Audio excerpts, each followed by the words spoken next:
Hi, welcome to Pod Nation TV. This place you're going to find stuff that you're probably not going to find anywhere else. And if you do, well, then someone duplicated us, obviously. But, I just come on. We like to talk about life and people in life and people around us in life and the ups and downs that we go through in life. It's kind of like a stock market. And that's why I thought, you know something? I'd like to have somebody I know on the show that knows about these things. And so I decided to bring in today and asked him if he'd come in. He said, yeah, he wasn't doing interviews for a while, but he said he would come on in and do this one with us. So I got Gregory Mannarino here with us today, the Robin Hood of Wall Street. Yeah, that's me, isn't it? So, Gregory, Yep. It's been a while. We a long time ago, had sat down and talked, and you did a show. And so much has changed since then, though. First of all, one thing I've never known is the name Robin Hood of Wall Street. I kind of think I know how you've got it. You give a crap about people. Am I right or wrong? Absolutely, and I do everything for free. Mm-hmm. I mean, all my publications are free. My books are free. I just want people to understand the environment we're in, get a perspective on it, and then kind of make it work for them. Because I think the environment we're in is geared to work against people, and that honestly bothers me at the core of my being, especially when we're talking about the financial markets. Right. I mean, these things here are very poorly understood. We understand how it works. It's a wealth transfer mechanism to stealing from the middle class, pushing cash upward, and I just hate it. So I said, hey, if I can sit here and talk about things that make sense to people, and at the same time, well, they can capitalize on it. Well, what's wrong with that? I mean, I want everyone to win. That's really what it comes down to. And I think, unfortunately, the environment we're in is deteriorating rapidly. We have this issue with the yield curve. I don't know if you want to talk about that later on here. That'd be. But, things are not looking good here, despite the rhetoric, despite the fake news, the fake data. And people need to open their eyes because, again, we've seen this before. And every time it ends badly for those that exist in the middle class. So, are we talking like maybe Roaring '20s bad? We're talking really, really bad. I mean, and a lot of it is because people are being misled. No, what people need to look at, like a lot of people focus on the wrong things. So, for example, if we're going to talk about the financial markets, people are focused on not just the stock market, but 30 companies, which encompass the Dow Jones Industrial Average. The FANGs or whatever they're called? 30, no. Those are the part of the tech sector. Okay. But the Dow Jones Industrial Average consists of 30 companies, 30 of the largest companies on earth. And that's where they want you to stare at. They don't want you to look at like the entire NASDAQ, which is thousands of companies, or the S&P 500, which is 500 companies, or the Russell 2000 companies. So it's a distraction mechanism. In a lot of ways, they don't want you to look at where do things derive value from? Well, it's pretty simple. It's the debt market, and it's something I've been screaming about for I don't know, a decade. And a lot of things, in fact, the major thing was I kept talking about it for a long time, even when we were doing our old show, was the yield curve and how it was at one point going to invert. And I got laughed at, ridiculed, you name it. Oh, it's never going to happen. Well, guess what? It happened. And I watched that. A lot of the comments at the bottom are saying, oh, you're crazy, you're this, you're that. Because I watched the videos. And I know. Wow. But that's the issue here. We're in an environment we've seen this before. Right now, for example, we have a 10-year Treasury bill that's yielding less than a 1 month. This is not a healthy sign for the markets and the economy. So something for 10 years that they would collect the money from now is going less than... It's yielding less than a 1 month annualized. Wow. Okay? So, but we've seen this before. We saw it, just to mention, the last two times. Let's go back to the dot-com bubble. That was when we had remember that one. Exactly. And then the last meltdown, too. Same thing. Now, and it's funny because it sounds a lot the same. Oh, the stock market is doing so great, the economy is doing so strong, and then all of a sudden, it just reverses. So, and with regard to the debt market, I don't want people to understand me the wrong way. It's a major lagging indicator. But what it does tell us is something really ugly is building up here. And it can't be ignored. So with that said, we understand, look, with suppressed rates, just real simple, what does it do? It allows a doorway to open up for cash to move into the stock market. Right. So that's all it does. And completely disconnected from our economy. We got industrial production falling off of a cliff. We got manufacturing falling off of a cliff. We're importing less. We're exporting less. We have the money velocity, the rate at which cash moves through our economy, at historic lows. You cannot have a recovery or a boom without cash moving through our economy. Very simple concepts that people don't understand because they're being told everything is great. And, or look at the unemployment numbers. They're talking about the U3, which is the fake number. It's the U6 number, which is more than twice that, which is not good. This is why they don't tell people that that's what they should be looking at. Everyone is like, U3, oh, look at the unemployment. But it's not a real number. So it's all about distractions, keeping people off balance, not letting them understand what's going on. And it's going to end very badly for the people that are going to get blindsided by this at one point when all of this corrects to fair value. Because that's all we have are distortions. It's huge bubbles. I mean, we got tons of them everywhere this time, don't we? I mean, I know before we had the housing bubble. That was the big one of 2008. Mm-hmm. Now I'm hearing that, besides the fact that everything's great, this is the best it's ever been, blah, blah, blah. Mm-hmm. I'm hearing there's the everything bubble this time. It's an everything bubble. And it's very simple to understand, again, how this came about was at the end of the last meltdown when the Fed stepped in with quantitative easing 1. Here's the deal. And I'm going to say something here on the air that I've gotten in trouble for, but it's the truth. Watch out. Quantitative easing 1 needed to take place, in my opinion, and I'll tell you why. It wasn't about the stock market. Why the stock? We hit Dow 6,000 at that point. Right. When Dow was cut in half from Dow 12,000, a little over 12, to Dow 6,000, then all of a sudden the Fed steps in and started buying bonds, buying debt. Right. And what that did, what people don't understand, is we had a credit freeze. In other words, businesses were not lending to each other. If they did not unfreeze the credit markets, what would have happened is you, any of us here would have went to the bank and tried to get your money. Gone. No money. Zero. So that's why they froze it up. So they had to unfreeze the market by these capital injections, by buying up all the debt. And in my view, they should have stopped there.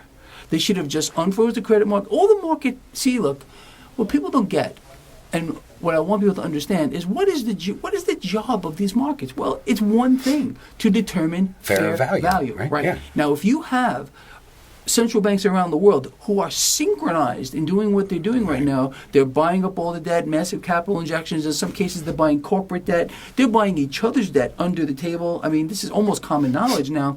So what it has done is caused malinvestments, like we're talking about the everything bubble. We have distortions. Nothing is real in this environment. Nobody is smart enough to know what the cost of debt would actually be in this environment where, again, world central banks are buying everything. Quantitative easing has never stopped. People think, oh, it stopped. Well, really, how does the Federal Reserve keep rates low? They can't just say it. They're not magic. So they have to actually get into the market and make it happen. So what this has done, again, is create an everything bubble. Now, encompassing that is we have bubbles to the upside. They reinflated a housing bubble, like you were referring to. Yep. They reinflated a stock market bubble. It's on the back of the debt bubble, which is the mother of them all. So it never really went away. It not only did it go away, but it's gotten much worse. I think these distortions are much greater than they have ever been. We don't have a fair valued market. We don't have a free market now. On the other end of the spectrum, we have assets like, for example, physical gold and physical silver, which I don't know how many people listening to this even know what I'm about to say, but it's a shocking thing. The physical assets, the gold and the silver, derive their value from the derivative, not in a real. Like, for example, let's look at Microsoft stock. Right. I'm a derivative trader. I trade equity derivatives. Okay. So what is an equity derivative, just in case? Yeah. Well, an equity derivative is pretty simple. Let's talk about what a derivative is. A derivative is a financial instrument. In this case, that derives value from something else. Okay. So going back to Microsoft, for example, the derivative, let's say I'm buying a call option, which is a derivative, okay, on Microsoft. What does that tell me? What am I trying to do? If I'm buying a call option on Microsoft, I'm hoping the underlying stock here, Microsoft, will go higher. That will pull the derivative higher. Now, because of the way it's structured, it's magnified. Like a 1% move in the stock on an average, is a 10% move in the derivative. That's why you trade derivatives for leverage. Now, when we're talking about physical silver and physical gold. How much of that exists anymore do we have? Well, that's true too, but what people don't get is the physical asset is deriving value from the derivative. It's upside down. All right, gotcha. So what they do is they can dump all kinds of paper onto the market in whatever amount they want and rig the price. It's not real. Right. And so we have inverse bubbles, going back to the everything bubble. We have the mother of them all is the debt bubble, which is all-encompassing. And if you want to count dollar-denominated derivatives, we're talking about in the quadrillions. And it's digital. On this planet Earth, and I don't want anyone to take my word for it, what I'm about to tell you, is go to the Federal Reserve's own website, federalreserve.gov or .org, whatever it is, and just put how much currency is in circulation. There only exists on the planet, with regard to dollars, 1.7 trillion. That's it. All the rest of it exists in digital form. It's not real. It's fairy dust. It's not on the elemental chart. Aren't we at like 22 trillion right 22 now? trillion, exactly. And then again, if you include, that's another thing you have to think about. When people look at, for example, let's say that debt, the 22 trillion, 23 trillion, what it's almost at now. Now you have to understand that there are layers and layers and layers of derivatives under that. And these things, if you, again, were to factor that in, we're talking about in the quadrillions. It's an unimaginable amount of, no one knows how big the entire market is when you factor in all the derivatives. It's humongous. Okay, if we was to have, suppose there was no pop, no bubble, no nothing, it just stayed the way it is. Mm-hmm. How many generations would have to work to pay this back off? Thousands of years. Thousands upon thousands of years. Excuse me, wow. And that's the truth. And the whole thing is the system's not really meant to do that. Mm-hmm. The system requires that debt be borrowed into existence in greater and greater amounts just to sustain where we are. We can't just continue borrowing at the same rate. For example, when people say, "Oh, why are our debts and deficits so big?" Well, they have to be. It's a debt-based economic model. It demands that debt is borrowed into existence in greater and greater amounts every day. This is why we don't have a balanced budget. As a matter of fact, most people don't even realize that right now, to pay our bills in the United States, because it's not broadcast, no one says it, we are resorting to emergency measures to pay our bills. United States because we are right now here, and people don't. That's what's going on here. Because again, there's no debt ceiling anymore. We surpassed the debt ceiling months ago, but we're again just to pay our bills resorting to these emergency measures. People don't have any clue about it, but just Google it. It's an unbelievable thing what we're seeing here. We've never been here before with regard to the distortions that we're seeing in this market. And what we do know is that one point is going to correct the fair value. Now again, where do we look to find the clue? It's not the stock market, it's the debt market once again. Now I believe that this is how it's going to play out, and it's not just me saying this. I do believe, I've been saying it probably before anybody else, but you got Alan Greenspan, you got multi-billionaire hedge fund managers saying the same thing, that we're going to get a moment. For example, we were referring to the debt market, the 10-year yield, which is less than a 1 year, when a 1 month. Well, who wants to hold that kind of a debt unit when the stock market is doing nothing but go up?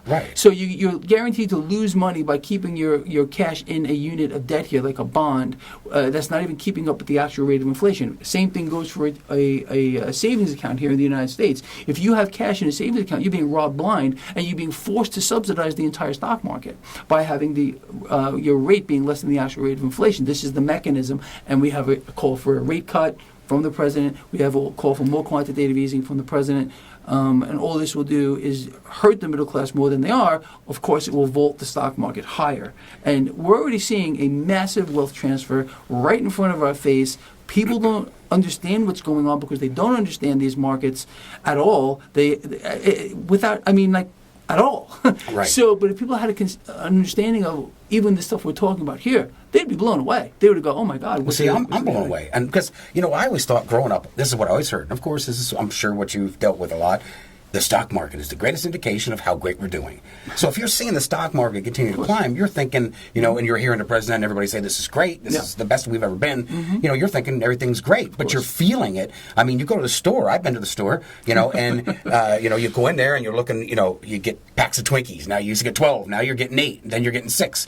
The price hasn't went up, but you're missing some of those Twinkies. Oh, absolutely. So shrinkflation. Shrinkflation, exactly right. So you're starting to miss out on some of the things that you used to go out and pay the same amount for. You're thinking, well, I'm still paying the same amount, so I'm not really losing. But really you are. So isn't that an indication of some sort of inflation or deflation or what kind of inflation? Everything's inflating. You got a lot of people on the other side saying we're seeing deflation. I can't imagine what's deflating. We have housing that's in an epic bubble. We have stock market in an epic bubble on the back of the debt bubble.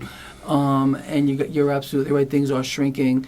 So they try to lie to you. They try to make people believe, okay, you're not really seeing this, but you really are. So it's a magic trick kind of. They think they're pulling over. It absolutely is. But how it's going to end up is pretty straightforward, and it's very, very simple. Again, going back to the debt market was where people need to watch. And more specifically, for me, it's the 10-year yield, which is today, when I just looked last, it was 2.28. And the 1 month was 2.34, so you can see that's inverted. Wow. So that's why we're talking about the yield curve inversion. Right. Now you got the long end of the curve that's coming down to the 30-year. It's only a matter of time before the 30-year comes down to, and we get right now we have half the curve, or more than half inverted, before we get a full inversion. That's coming. There's no doubt about it. And the reason for that is pretty simple. People don't want to hold long-term debt. They're nervous that something's going to happen. They're nervous that the economy is going to go into a recession or worse. So eventually what's going to happen, and again, it's not just me, it's some pretty big players out there explaining that we're going to get a snapback moment here where we're going to get a massive sell-off in the debt market, which is going to be uncontrollable because it's too big. All the world's central banks, if they were to buy all the debt, print cash out of thin air, add it to a digital screen, it will kill the value of the currency. In other words, we'll get hyperinflation. The reason why we're not... Kind of a Venezuela thing. Or worse. Right. But the reason why people always say to me, hey, Greg, how come we're really not seeing massive inflation just yet? It's very simple. It comes down to the money velocity, or the rate at which cash is moving through our economy. We're at a dead standstill. We're near historic lows. Once the cash starts to move, we have, it's been printed out of thin air, added to a digital screen. What's going to happen? You don't need to be a rocket scientist here. All those extra bills are going to start chasing the same amount of goods. And what do you get? Boom! Massive inflation. Now, how is this going to happen? It's pretty simple. Think about it. So we understand the debt market is in the biggest bubble in the history of the world. We've never seen anything like it by exponents. So once the debt market starts to sell off, once you start seeing bond yields rise, in the same way that suppressed rates have allowed stocks to form an epic bubble, well, what do you think would happen if rates start to spike? You're going to get massive pressure on the stock market, right? So you got when cash goes into the debt market, it pushes rates down. When cash comes out of the debt market, it's an inverse relationship. Rates will go up. So at one point, and it's going to happen, it's a mathematical certainty. It's just a matter of when, we don't know. So that's why we watch the bond market. So we get a massive sell-off. Potential sell-off, I think, is going to happen in the debt market at one point. No one knows when. Right. When that happens, rates will rise, and that will put an enormous pressure on the stock market. So you got cash bleeding out of the bond market rapidly, putting pressure on the stock market. You've got cash bleeding out of the stock market. So cash is going to start to move. You understand? This is where we're talking about money velocity. So once cash starts to move, it doesn't go to money heaven now. Okay, people are going to start losing money in their holding their 401ks or whatever. Right. And if they're holding a debt unit too, they're going to get slaughtered. But that cash is going to end up going into suppressed assets, into commodities. So there's another reason why you're going to see things like gold and silver, crude oil stuff go to the moon, and then you get the magnifying effect of all those extra bills that are leaving the debt market, that are leaving the stock market, chasing the same amount of goods. It's an incredible situation, but this is what we are looking at, and people better start paying attention. Bumpy road coming up ahead sooner or later. It's going to have to happen. I mean, it's inevitable. From what you're saying, this is pretty much inevitable. It's going. I mean, you look at it. It's like every 10 years anyhow. The bond market usually has a rollover to where it does its little flip on its belly, and everybody pats it for a little bit and gets it going again. And it's not happened. Not in the last we had what, Yeah. 2008. We're looking Well, we're what year over. Yeah, and well, an enormous amount of effort is going into preventing it from happening. That's You're suppressed talking rates. about what I see. I'm sitting because I watch the stock market. I don't know anything about it. I'm not really that great at it. I'll watch the morning and the post market wrap up and stuff. But I don't really know a lot about it. But I do know that it's not normal to watch a bond market just sit there. I mean, not bond market, but the stock market. Dumping down. All of a sudden, I'm seeing that thing just goes straight up. Yeah. Well, a lot of that's algorithmic trading too. It's algorithms that are it's computer algorithms that are buying at certain parameters and stuff like that. I don't use that. I'm old. I trade old school, man. I was in 2 trades today. But anyway, I'm not that sophisticated with regard to that. I just stick to the old stuff. But what people don't understand is every single thing, and I talked about this in the video I did later. I think the second video I did, it runs in a frequency, even sound waves. Frequency, right? Everything's frequency, yes. Exactly. So you got a stock market which does this. You got booms and busts and booms and busts, and now we're way up here. Right. And that just means the correction to fair value is going to be even larger. Sure, and I mean, the fact of the matter is, no one knows where the bottom is. And to just put a perspective on that, we spoke about just a minute ago how the Fed stepped in at Dow 6,000. They stepped in at Dow 6,000. So where was the real bottom? Yeah, if they stopped it there. If they stopped went, it could have went to Dow 3,000. I mean, we could this is going to sound way out there when I'm about to tell you. That's okay. That's what we want to hear. It's way out there. But right now we got a Dow 26,000 here, which could potentially hit Dow 3,000. Think of what that would mean to people. So if we hit 6, and that was in 2008, right? We could blow right past that. So if we went past that, I mean, that was, I remember 2008. I don't know who doesn't. Yeah. I mean, if you were alive, you remember too. I mean, where I lived, that entire block was wiped out. I mean, that whole area. I mean, there was maybe 2 or 3 people left. We were a couple people left that were in that area living. Yep. And we were like, wow. All the lights went out. They didn't bother to turn them on. The whole facility was just pretty much shut down. There was a couple people living in the area, and that was about it. So if we went deeper than that, wouldn't be a good day. No, it wouldn't be. And then we would run into the issue of the credit markets freezing again. In other words, it's done. No transactions. You can't get cash. There isn't any cash. Again, there exists on the planet Earth $1.7 trillion in printed money. The rest of it, all of it, does not exist. It's not on the elemental chart. It's fake. It's fairy dust. Wow. So, I mean, and the people going a step further, people don't understand the fractional reserve system. If someone has $10,000 in their bank account, they look at it and says, you have $10,000 in your account. You only have 1,000 of cash. The 90% of it's lent out. And that's out, right? It's so the fractional reserve system. So there would be bank runs and there would be no cash. The ATMs would stop working. You would see the food gone, no way to ship it. This is in a worst case scenario. Right. And I always believe you have to have the high ground. People need to prepare always for a worst case scenario, right. Because if it doesn't happen, that's just great. Then you got some extras or whatever. But if it does ready. happen, at least you can say I did what I could.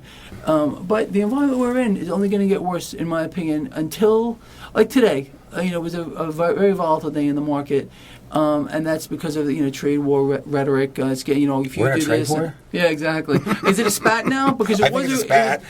It's like a lover's quarrel. It is. It's so funny. They changed it from it's a war or it's a spat. But now the rhetoric was kicking up today, so that did put pressure on stocks. We had a triple-digit gain early in the day. Right. We had a 340-point plus swing in the Dow. We ended up in the negative 240 or so. Yeah, because weren't we doing good in the beginning, and then Trump said something and just took a dive. Yeah, the rhetoric on both sides. Yeah, the tweet came out and took us a dump. And then we have people. Actually, the mainstream financial channels are starting to talk recession.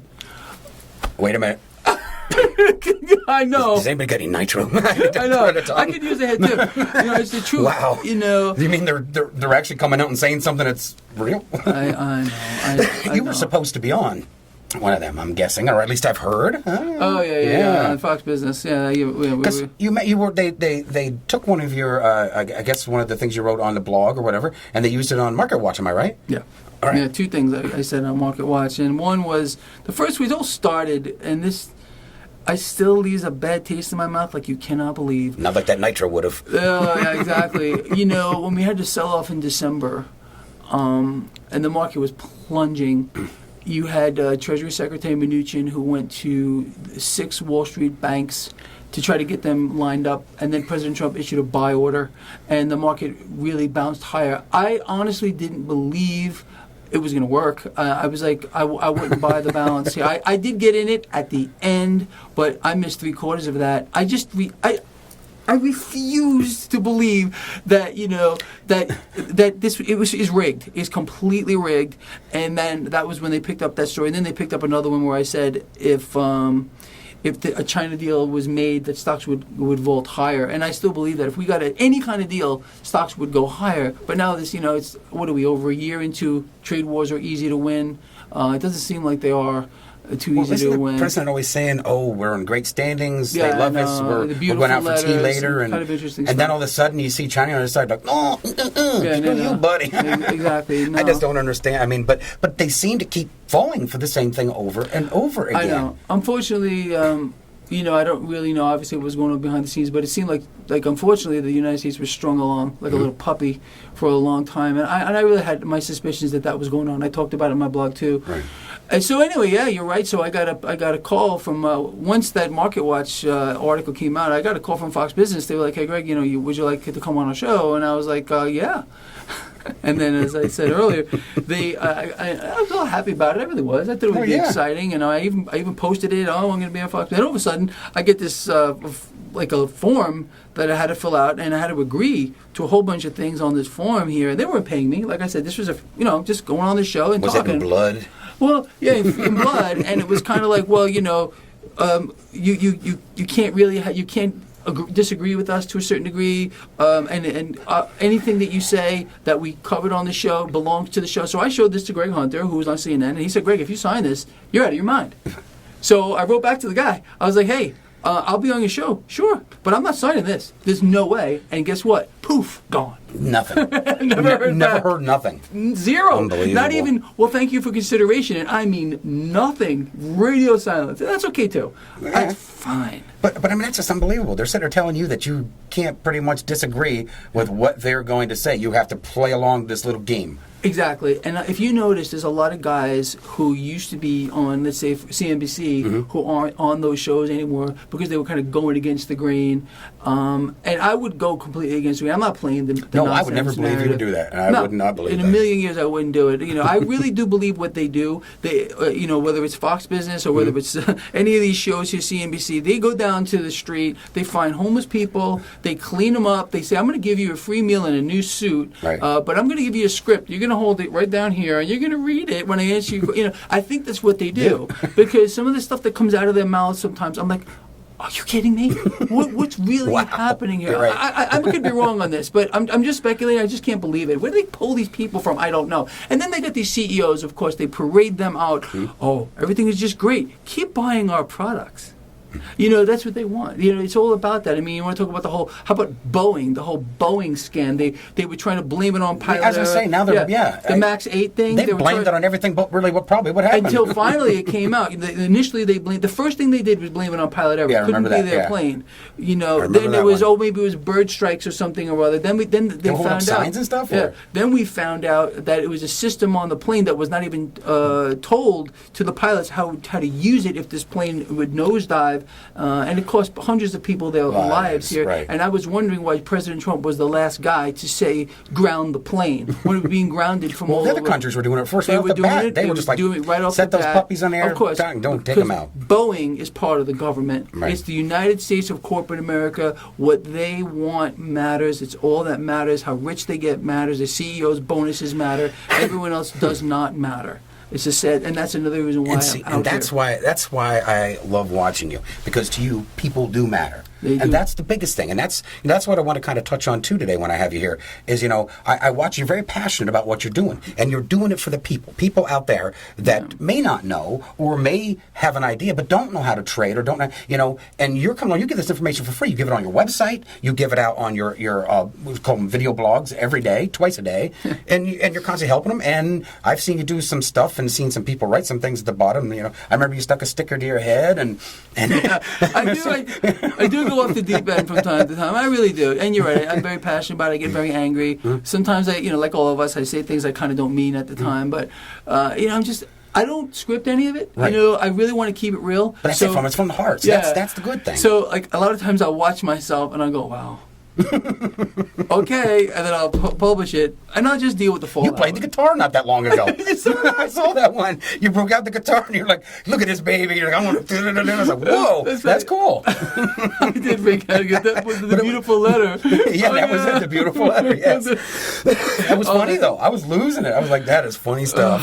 Sometimes you need some comic relief. You do. That's go out of your mind. That's the whole thing. So what makes, and I know everybody asks these kind of questions, but I really don't know what makes you tick. What makes you want to get up all the time? I've seen some of the comments at the bottom. I mean, and granted, the majority are, hey, thank you, this is great information, but you get those little ones and little twerps, you just want to, okay. I know. Well, I try to look past most of that, but for the most part, I think people appreciate it. Yeah. And that makes me feel good too. Right. People go, I have people that write to me and say, Greg, I went to business school and I didn't learn these kinds of things. It's unbelievable. I really had my eyes open from just watching your blog.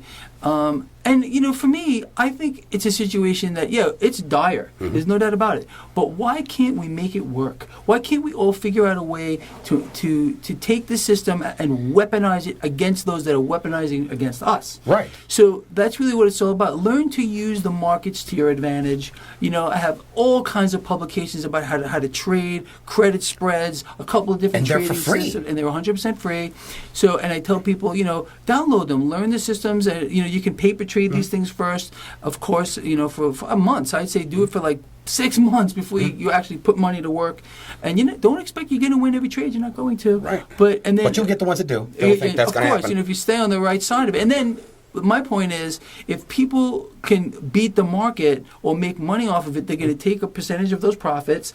And this is all I ask people to do: this is the part I love. Pay it forward. Pay it forward. Yeah. Right. Take a little percentage of your trade. I don't know. Let's say you made $1,000 on a trade. Let's just use an arbitrary number. Okay. And take 10%.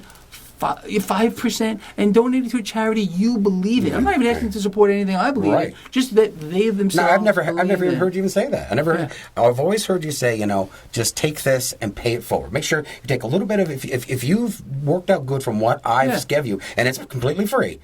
Help somebody. Help somebody with it. It's that simple. I don't know. You have a neighbor that's struggling. Throw a $10 bill in their mailbox. Don't even tell them who it's from. Right. Just put it there and just walk For God's away. Sakes, have a heart, people. Yeah. You know what I mean? Because we all know people that could use help. I think, right, what I mean, or a cause that maybe you believe in that you want to support. I think if people adopted that kind of a mindset, we'd all be better off. Oh yeah, I think we would all be a lot better off. It would be instead of the step on, get over, use people as stepping stools to get to the next spot or stones or whatever. I think people come on, wake up out there. Actually, help one another. What the hell is it going to hurt? Exactly. It makes you a better person, makes you feel better, and if it doesn't, go wash it off in a shower later if you feel gunky about it. Exactly. Some people do. I mean, some people are like, I can't believe I help somebody.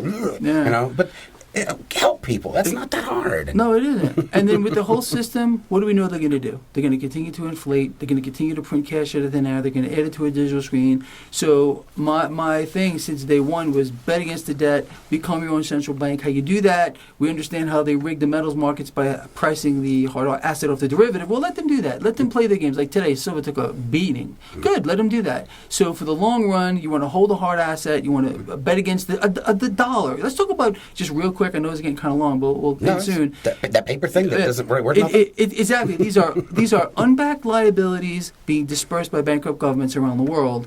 And so these are units of debt. A unit of wealth is a hard asset like a piece of gold or a piece of silver. They've been that way for thousands of years. Was that getting hammered lately? We want to let them beat it up. Let them do all they want. Let them play with it. Let them rig the derivative up the wazoo and backwards and sideways. Good. I smile because I know for the long run, like we were talking about before, we're going to see that sell-off in the bond market. Right. We're going to see that pressure on stocks, and that cash is going to go into suppressed assets. So this is why, I'm not saying people should go all in on these things, but you should have some. as a fallback. I don't know, ratio of maybe, 15 pieces of silver to 1 piece of gold. Silver's my all-time favorite. I wouldn't care if people just own silver. Right. Buy silver. I just love looking at it. It is shiny. I like it too. It's I shiny. don't even know what it's worth. I just look at it like, wow, that's shiny. I know. I just love that. So that's how you beat the system for the long run. I know trading it takes a certain kind of insanity to trade. It's the truth, and you have to know what you're doing. You have to know what you're doing, and you have to be a little bit nutty, and you have to be dedicated, and you have to put an enormous amount of time in, which is what I do. This is why I was saying earlier I have no life. I really don't. But so the part of the blog for me is part of having, I guess, a life and giving some back to people too, letting them. There's been many times I've thought of quitting. I'll be honest with you. I really have thought about it many, many times. I think I could see it a couple times in you watching them, where you were just like, see, because I've been there before. I used to do a thing called "You're So Full of It," and I got to the point where I just was trying to reach out to people and say, "Hey, look, care about each other." In a roundabout, screwed up way is the way I did it. But and when you get beat up by the people that you're trying to help, and you're like, and you start to wonder, is this really worth it all? But then some are going to get it. Some are going to get it. And when that's you the big push thing. people out of their comfort zone, they get angry. Yeah. Some people get angry, then they come around. I've had many, many people who said, I used to hate your guts, I hated your work, but now I see what you're saying is true. Right. And that now some of these people have become my friends and longtime subscribers. But that's anything in life. When you push people out of their comfort zone, they get angry. So with that said, I think I've won over a lot more people with my work, and I hope for you and everybody else that they're at least trying to do something for the greater good. They're trying to make a difference. But these people are so unable to think outside the box. They're shoved in it by the fake box data. is getting smaller too, and they still stay in the center of the damn thing. I don't get it. They always do. And then when everything goes wrong, they get taken by complete surprise. They go, well, hold on a minute. I was just told everything is great. What happened? Why is this happening to me? Then they get even more angry, and then they get desperate. Right. Then they look for anything to kind of help them along. This is how people are controlled. The mass media, the mainstream media, they control you through that mechanism. The politicians, the two-party system is all designed to keep you controlled. It's all it is, a control mechanism. So you have to, the number one thing is to turn off your TV. That's the truth, I think. I haven't had television for a long time. Yeah. I got away from it. Understand it's Except a charade. Yeah. It's a sitcom. When you're sitting there watching the political show go on, understand it's not real. It's political It's like theater. WWE, isn't it? Yeah, it's just It's designed to keep you angry. It's designed to keep you off balance, fearful, not knowing what you should do. It's all by keeping people in that mood. They're easily to control, and that's what it's all about. Yeah. And talking about control on a greater scale, and we were talking about a worst case scenario. Why is it that we need to borrow more and more just to sustain where we are? We're borrowing cash in the future in greater and greater amounts to sustain where we are. Like you said, which we could never even pay back at this point, pretty much. No. So what we've witnessed happen is the global debt has risen like a hockey stick shape, and the global population has followed in the same. They're risen in tandem. Debt and population have risen in tandem. So if we can no longer borrow from the future, what happens to the world population? We get mass. Bye-bye. We get unfortunately mass extinction, pretty much, what we call it. It will get man-made extinction, pretty much. We'll get a huge amount of people are going to lose their lives, and that's really what it comes down to. Is about control too, and I think that's again another thing we're going to see here because this is not sustainable. Everyone knows that the debt's not sustainable. We can't continue to borrow, and if the Fed were to sit there and print dollars out of thin air and buy it all, it would dilute the dollar, so we get hyperinflation. We end up in the same situation. What would happen? Pandemonium in the streets. Right. Well, yeah. And we've seen this before. Venezuela, these people going out to the zoos. They were eating the zoo animals. And they're a massively oil-rich nation. So that's another game they're going to start playing too, and they're already seeing that too with crude oil. Well, see, that's it. I'm seeing a lot of this. We're going to go to war here. We're going to go to war there. It seems an awful lot of that. Not that we haven't always talked about it. You've always seen, like with North Korea and that, but it just seems like we're right now teetering on this edge of this. And Well, of course, what do they want? What do they want to do? It comes down to, again, they want to keep the price of crude oil high. Our president would talk about wants to get it down. Has it really dropped since he said anything? No. We've got a little drop here or there, but it recoups and then goes higher. Crude oil did take a hit recently. I think today it went up, but the trajectory is higher. They need crude oil higher. You want to talk about the most abstract thing that people don't know is that the United States military is mandated to protect the oil of OPEC nations. It's called the petrodollar. Yep. People don't know that. Even people in the military. I was a lieutenant in the Navy. I think you know that. Yeah.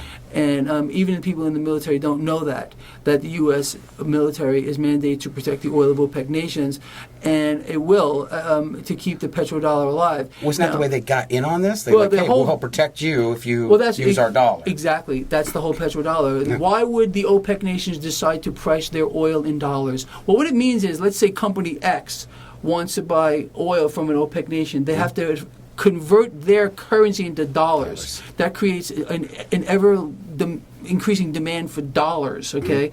And then they can buy crude oil with that dollar. Although there are countries that are trying to circumvent that today. Yeah, and that's going to... China's working on that. Yeah, they are. And that's going to lead to conflict, there's no doubt about it.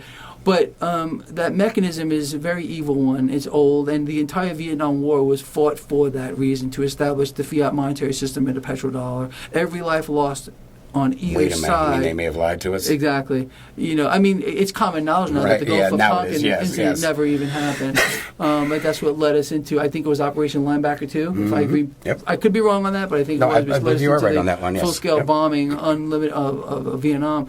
But, what people don't understand, too, just to put this into an incredible perspective, the Viet Cong Navy consisted of antiquated wooden World War II torpedo boats, which they attacked a modern destroyer, the USS Maddox at the time. Now, let's see, that's a suicide mission. Why would they do that? Why would they want to escalate the war? Obviously, it never happened. We know it never happened. It's common knowledge now. But it got us into the war. It allowed us to establish the petrodollar. Now, with regard to crude oil, so they moving carriers around. They got carrier battle groups moving around, bombers, anti-missile batteries. They're moving troops now. Imagine when they headed Iran, the battle carriers. And, exactly. President Trump said we weren't moving anyone. Now we're moving 1,500. 1,500. But I've heard there's more. Way more. I was going to say, I've been hearing through other people. I don't know how true, but Yeah, I've heard from a reliable person that I trust, who's actually in the military, that it's 10 times more than that. Yeah. And I heard from another person also who said the number is even 10 times that.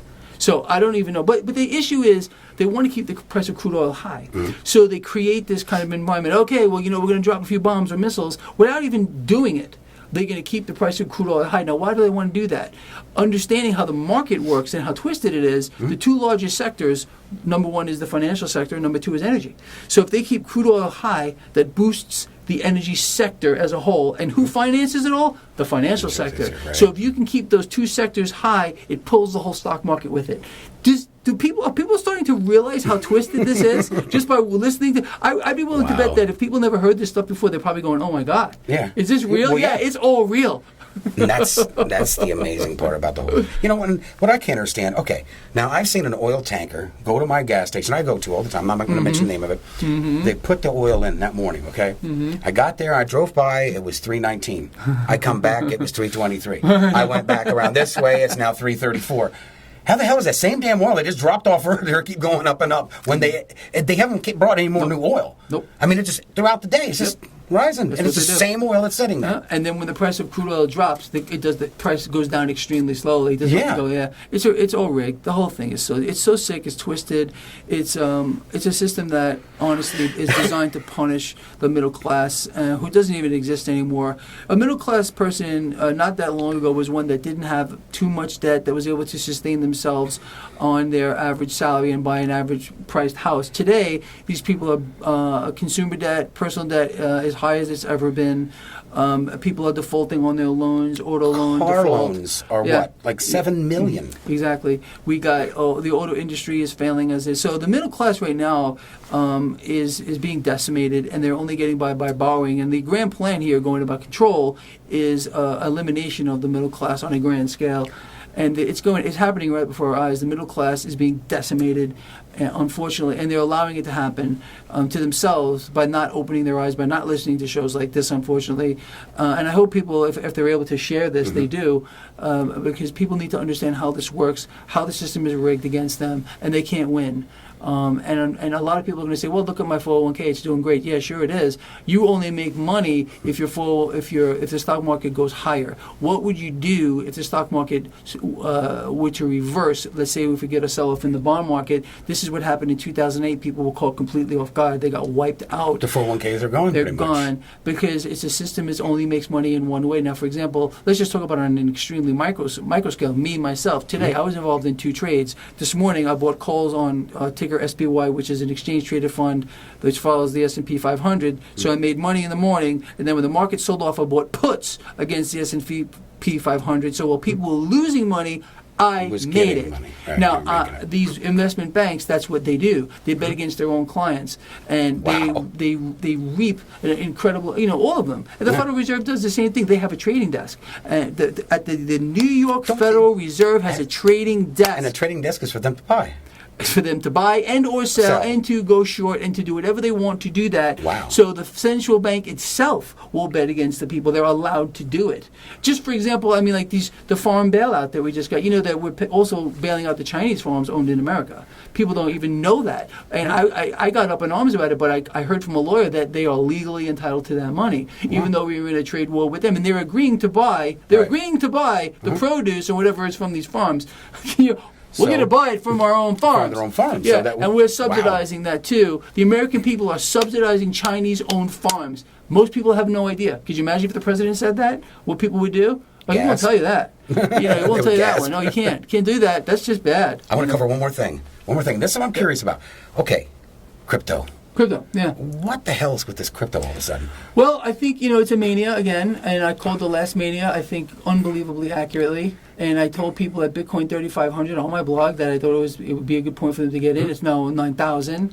And I think it's going to go higher here. I think the whole crypto spectrum is going to go higher here. And then they're going to dump it too. It's a cycle, like anything else. It's that frequency. Isn't that get the money and get the money and get the money and get the money and oh, kaplunk. Well, because, look, here's the deal with regard to Bitcoin and how I outlined it for people when we went to 20,000 was when Wall Street got their hands on Bitcoin futures, that was it. That was the nail. It was supposed to be a decentralized blockchain and stuff. That was run off and it was supposed to be off the grid. Now Wall Street's got their ugly hands on it. So how does that make it what they started out with? It doesn't at all. So people can sit there and hodl and do whatever they want. I think they should trade it. As far as I'm concerned, I mean, when we had that run up there in Bitcoin, I warned everyone. I bought Bitcoin at 3,000. I sold mine at 9,000. It ended up going to 20,000. But I was telling people to sell it. I was like, sell it, dump it, and that when it hit 20,000, I wrote an article and I did a blog. I said, dump it, and it's funny going back. I was ridiculed and laughed at and everything else. But Greg, you're wrong. It's going to 60,000, and I was covered on all of these crypto websites. Greg Mannarino's an idiot. Greg Mannarino's telling people to dump their Bitcoin. Well, those same people wrote back to me and apologized. Like, many of them. I should have done it. Greg, I am so sorry that I did that to you. I mean, I wish I would have listened to you.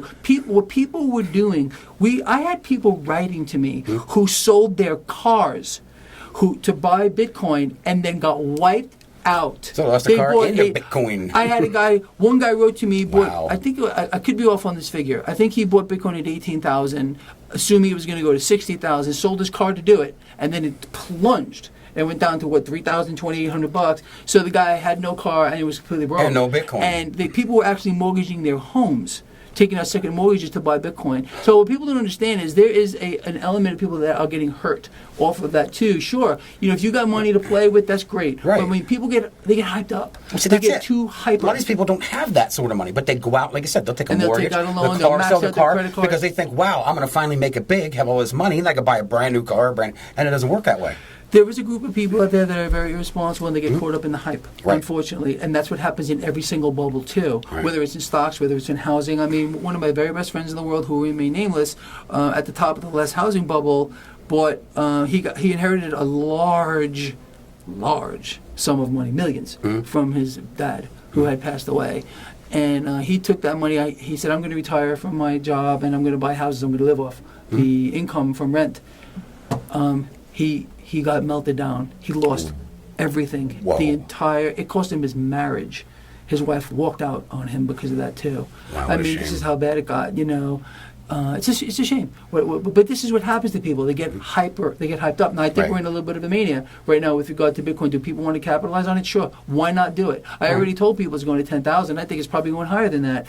And then again, they should be ready to pull profits. For example, with me, when these two trades I talked about today, I almost call it like an IPO, an IPO, in, profit, out. In, profit, out. I don't even care if I pull, like, for example, if I would have held my trade longer today when I was short the market, I would have doubled my money. But I don't care. It was still. I don't care about it. I got in. There's that greed factor, I made the though. greed. Yeah. The greed's what kills you. You get in, you make your profit, and you get out. That's it. If you're trading, and I usually don't day trade, but I've been doing a lot of day trading. Yeah, no, I remember lately. you saying that. I've never been I don't day trade. I'm not. successful. And then he was like, well, you know what? At the rate the market is right now, I'm going to try to dip into the day trading. Well, only because I came up with a system which is completely free on my website. That's what I was going to say. Renko, yes. Renko system, and I've been using it. You want to give out the For site? weeks. Go ahead. Give out the site so they can go to it if you want. traderschoice.net. Go to it, upper right-hand corner. Just, like I said, that was the one guy complained about it, but everyone else is like, Greg, this is insane. And it's free. It's free, and a lot of people write to me, I'm paying it forward, I'm donating to this, and that's all I care about. It makes me happy. I hope that if people are profiting and they're not paying it forward, that they lose. Right. That's the bottom line. Right. I want them to lose. Right. You'll give it to them they for don't free, so deserve help it. someone else Exactly. along Help somebody down the else. line. But if you're making money with the system, then just give some away. See, like I said, $10 in your neighbor's mailbox or something good. I don't care what it is. As long as it's something But do good to help something. somebody. Yeah, that's another thing. Look, I think personally, if you are a good person, good things will come to you. If you're paying it forward, it'll come back to you tenfold. Tenfold, right. You know what I mean? That's really what I believe. Even if it doesn't, the afterlife, hey, it's The got to be there. afterlife, you And if feel- it's there, I want to get up there and go, oh, crap. I thought I was going to stay here. Guess not. See, You coming feel down. good about- You feel good I about don't want yourself, that. too. You feel good about yourself, like I Right, said yeah. earlier. It's true. Yeah, and it's, and like living in Vegas, my biggest thing is I'm not a stock market guy. I wouldn't have enough to dump in that anyhow or whatever. But, even when I went out to, like, these casinos, I put $5 in, I hit 20, I'm out. Yeah. I check out, I'm like, nope, because I know what's going to, greed kicks in. Bottom Greed line, kicks in. you think, oh, well, I just made 20, so now I can make 40. Well, I can make 40, well, no, sooner or later you're going to lose. Don't be greedy. I know. Well, that's going back to Bitcoin real quick. Yeah. And people wrote to me, "Oh, Greg, you lost $10,000 or $11,000 because you sold your Bitcoin at $9,000." I lost it? No, I turned 3,000 Right. of one Bitcoin, and I owned more than one, into 9. That's a pretty good. Pretty good That's a profit. win in my book. Right. That's a win in my book. You got away with the $20. If I would have held on longer, I would have made more, but I could have lost But that's it too. greed. Exactly right. Exactly right. Hey, Greg, thank you so much for coming in. I said, I knew you weren't really doing interviews and stuff again, but I wanted to bring you in. I really admire what you do. I do you. watch, and that's not a lie, because I watch you play the guitar and everything. I watch every day. My mom watches. I mean, she can't stop. Every morning, she makes sure that she watches you. Every night when you're off, she makes sure she watches you. And an all-around good guy. You're out Thank there you. helping people. You're not asking for anything for it. And I'm proud to know you. So I just I'm want to proud to bring know you you in. too. Thank Thanks, you, Rob. Greg. Very All right, much. everybody, just remember one thing. Greed will get you absolutely nowhere. well, maybe somewhere, but you won't want to be there in the end. So, until next time, you guys have fun and be good to one another out there. Yeah.